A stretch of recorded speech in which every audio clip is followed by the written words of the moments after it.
Well, hello everyone, and welcome to Turkey. It's another Gary Goes, and this is a multi-part episode. Be still your beating hearts. Just recorded so much on my solo trip to Turkey that I couldn't do it justice in one video. So yeah, you've got plenty to look forward to. I'm going to try and string them out over a few weeks just to build the anticipation. But yeah, so we'll start off. This is, as you can imagine, the swimming pool outside my hotel. And here is my traditional Turkish breakfast on day one. So I'm in Fethiye, and Oludeniz is where I am based. So yeah, day one. Well, I say day one. I arrived at 1:30 in the morning, technically, on day one. So this is day two. And yeah, got up and tried had a bit of a lie-in, and then got into Oludeniz, which is known as the paragliding capital of, well, if not the world, then Europe, definitely. So yeah, Oludeniz it's very British, I will say that. I mean, there's an even more British place that I'll show you later on, but it's a really nice little resort. I mean, it's known as the area for the Blue Lagoon, which is allegedly the most photographed beach in Turkey, which I'm going to have a wander over in a minute. But this is the main sort of strip where usually in the morning they had all of these excursion boats, but I think by this time half of them had gone. But yeah, you can look up and there's Mount Babadag, I believe it's called. Again, you'll see more of that later on. But this is where all of the paragliders set off from. And then, yeah, they do circuits in the air all around Oludeniz, and then generally come into land on the front of the strip. So this was early in the season, so I went in sort of beginning middle of May, so that's why there's a little bit of sort of building work and stuff taking place on the beach there, just getting some of the beach shacks and restaurants and things ready for the height of the season. But to be honest, I'm glad I went in May. It was warm, it wasn't stupidly hot, so it worked for me. But yeah, it's fantastic when you see them all come in here. This is off on the kind of route towards the Blue Lagoon. It's a private beach. You do normally have to pay to get in, but they weren't charging. There was no barriers or anything, again, probably because it's early in the season. And again, you'll see that it certainly wasn't packed with people.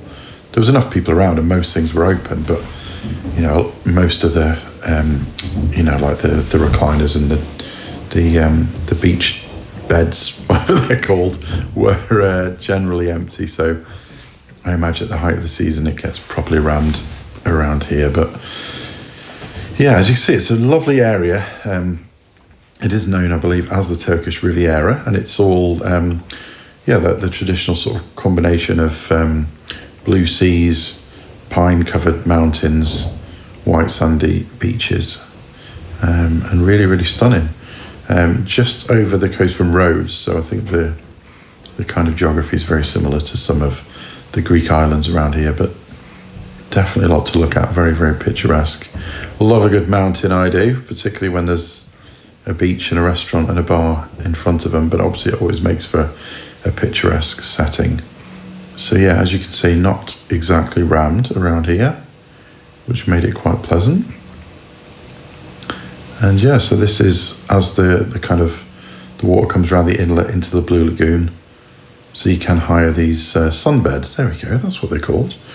You can hire them for hours or whatever. But again, I don't think they were really that bothered because, as you can see, there weren't exactly people queuing up to use them. But this Blue Lagoon, I think most of the children that were there, that's generally where they were paddling, because obviously it's a little bit more sheltered. Not that, you know, it's particularly, or certainly when I was there, it wasn't crazy waves or windy or whatever, but this is obviously quite shallow around the Blue Lagoon. And really calm and peaceful. Or at least calm and peaceful at this time of year. So yeah, this was day one, so generally trying to take it a bit easy. Went into Oludeniz. They have dolmuses, which are, they're kind of a cross between a taxi and a bus, I guess, but they are mini buses and they run on certain routes. They don't really have a timetable as such. They're generally just every 5-10 minutes. And although there are stops on the way on the routes, you can just flag them down, and if they're not full, they'll stop.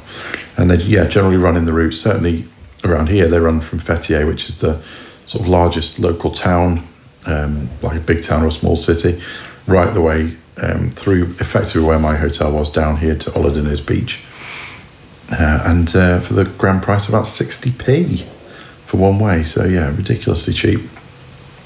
I don't think I used a taxi for the entire time I was there, because the hotel was only a couple of minutes walk from the main road, and then you're waiting an absolute maximum of 10 minutes, and they do run up till about midnight, I think. So yeah, unless you're out super late, or you don't want to walk anywhere, then I'd always go with them. They're really, really good. All the locals use them as well. So this is with Oludeniz, there's the kind of restaurants and bars on the main front, and then there's this very, very English main kind of road with all the shops, and there's a lot of kiosks and things selling the excursions, little supermarkets. Obviously, as you can see, you're buying your shorts and your beach towels and all of that. Very, very traditional holiday town. It was all right. I mean, it's reasonably cheap, everything you needed. When I went on the boat trip, you'll see later, I didn't really have a beach towel, so went and picked one up for, I don't know, whatever it was, 3 or 4 quid. So all pretty cheap. You can exchange money. So where would a Gary Goes trip be without an infamous Gary Goes room review? So without further ado, let's crack on. This is my double room at the Gokchen, I think.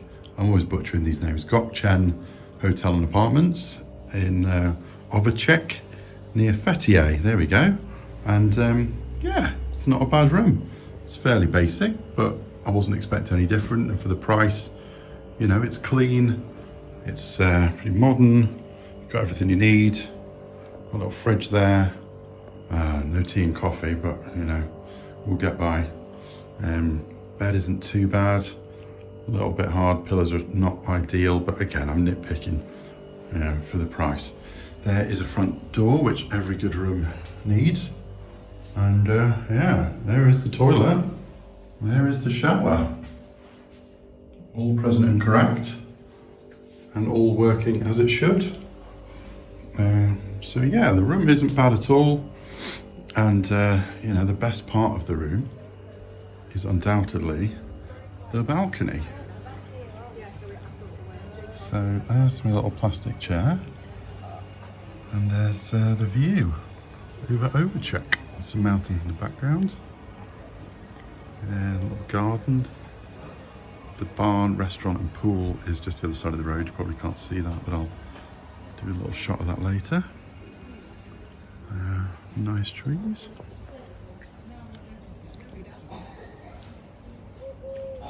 Sun's just come out, so that's nice. And the other mountain, let me just get past here. There we go.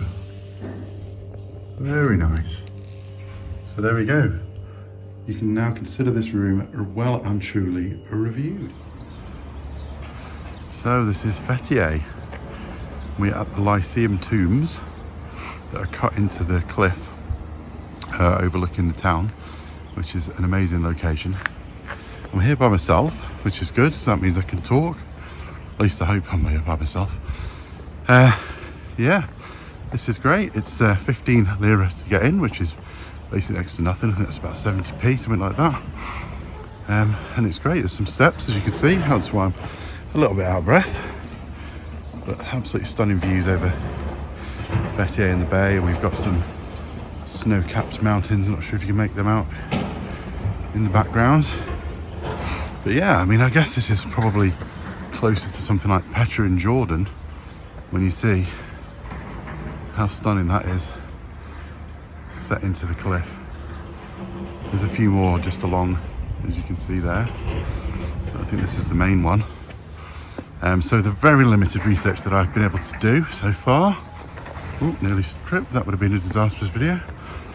The Lycians were the local sort of culture just before the Romans, I think. And I believe when the Romans invaded or came to this area, they had some kind of agreement with the Lycians that they carried on managing their local area with the Romans in charge. So yeah, I guess that means it goes back over 2,000 years,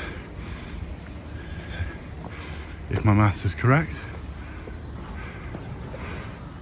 And it's amazing, isn't it? It's great being here on my own. One of the benefits of coming in May, while the weather's still decent, it's not too hot and the crowds are more or less not around. Yeah, so I'm going to explore here for a little bit. Then I'm going to go into Fethiye, and then maybe a little trip to a ghost town later. But I'm going to put my camera down while I scramble about these rocks, trying to get a look inside this tomb. Just call me Indiana Jones, obviously. But yeah, this is great. Easy to get to. Just get the Dolmus into Fethiye, and it was only like a 15-minute walk through some back road areas to get to here. Well, I may as well take them with me inside, and then if there's something dodgy in here, at least this will be my last document.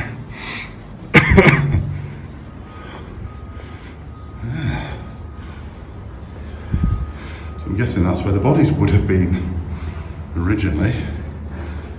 I mean, they couldn't have asked for a better spot. If I just perch here. Fantastic. That one doesn't look too sturdy.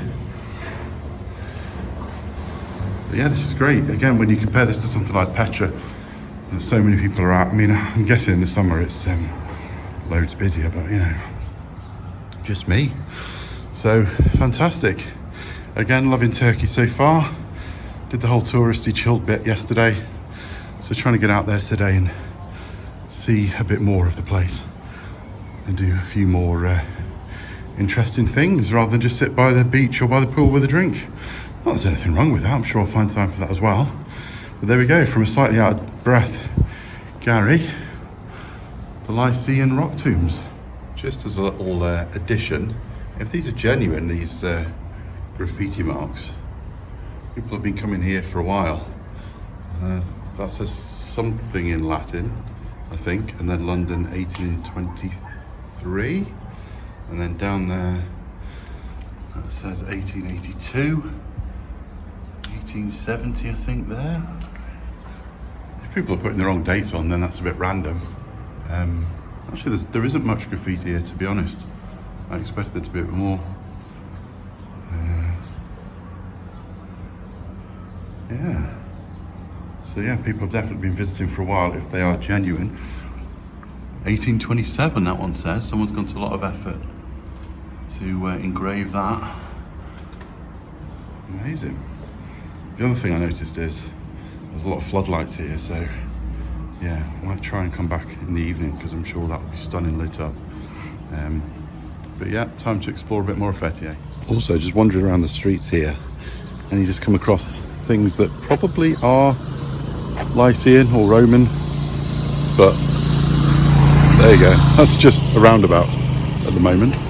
And then you've got this behind me here. I don't know what this is, a little square arc even, and then I don't know if you can see through the trees, probably not, just walk with me. So yeah, what's that? More tombs, ruins? Don't know, there's no indication. I mean, they don't look modern, so I'm guessing that and their architecture, again, expert here, seems to sort of match the rest of the Lycian stuff up in the tombs, so I'm guessing it is. That's pretty cool. It's just there. These are kind of more back streets of Fethiye, which is, yeah, it's got a good atmosphere. So there we go, just stumble across some random ruins and other things being used as roundabouts. Who knew?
just on my way to Kayaköy, which is a ghost village or ghost town, which I'll tell you more about when I get there, if I get there.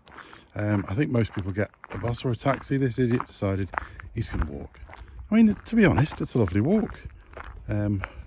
Pretty much downhill. As you can see, pine-clad mountains behind me. Not sure if I'll be walking back the same way.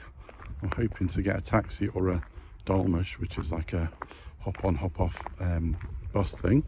So that's the plan. We will see whether that happens and whether I make it to Kayaköy. I think it's only about another half an hour. I've been walking about 40 minutes so far, so not too long. So catch up with you in a minute, hopefully.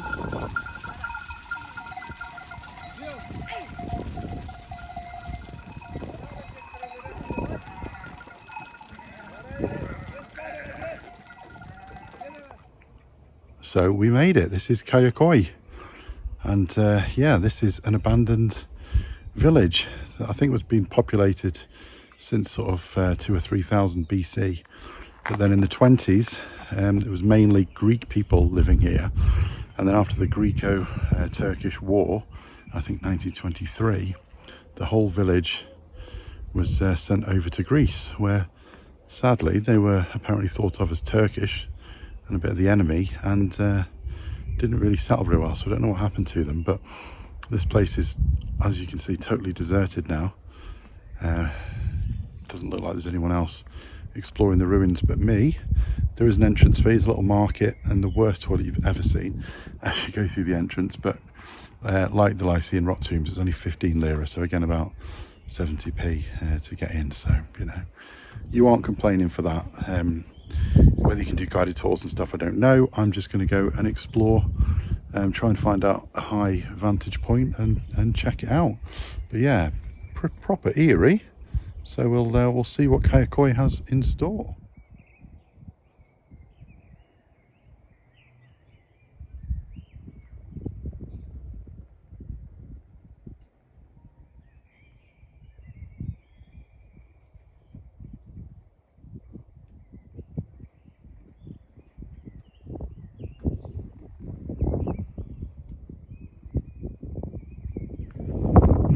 Yeah, reached the top of one of the hills.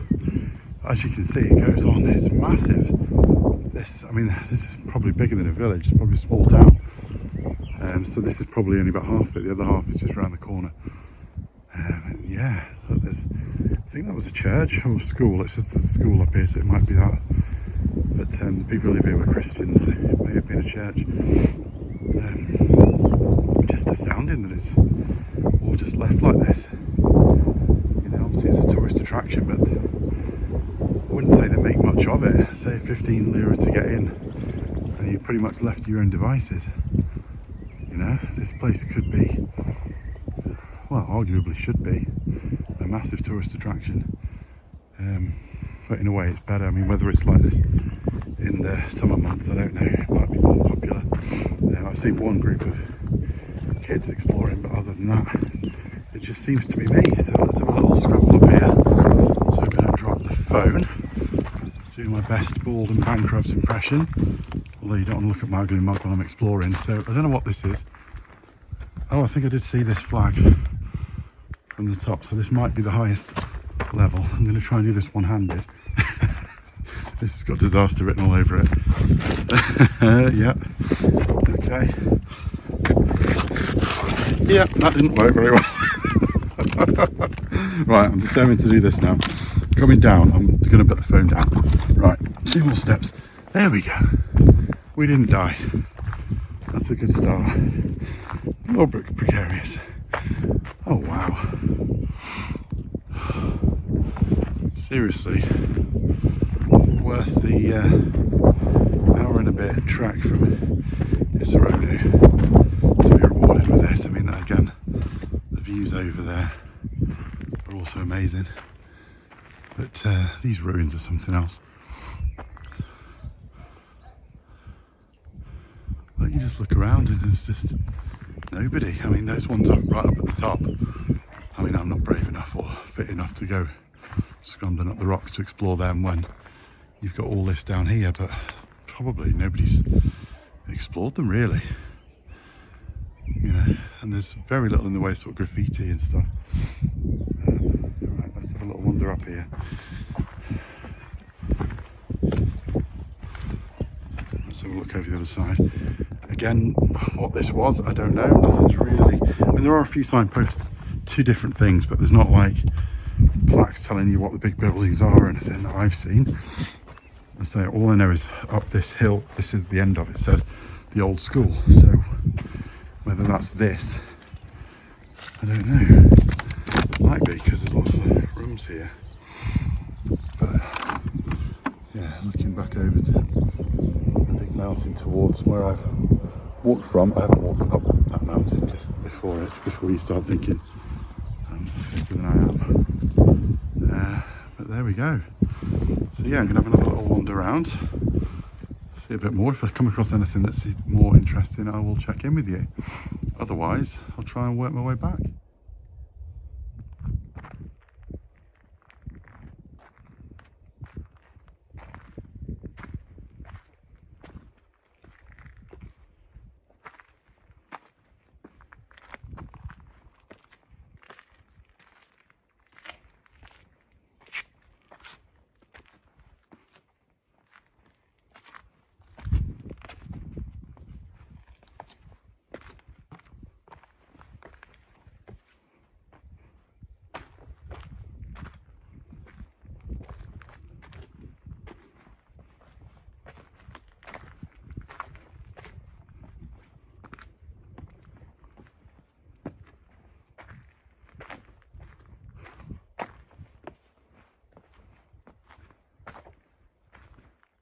So this little exploration of Kayaköy marks the end of the video and day 2. So yeah, sorry, this ridiculously long video literally covers 2 days of my trip. So if you're still with me, there's plenty to look forward to coming up, and hopefully see a bit more of Turkey.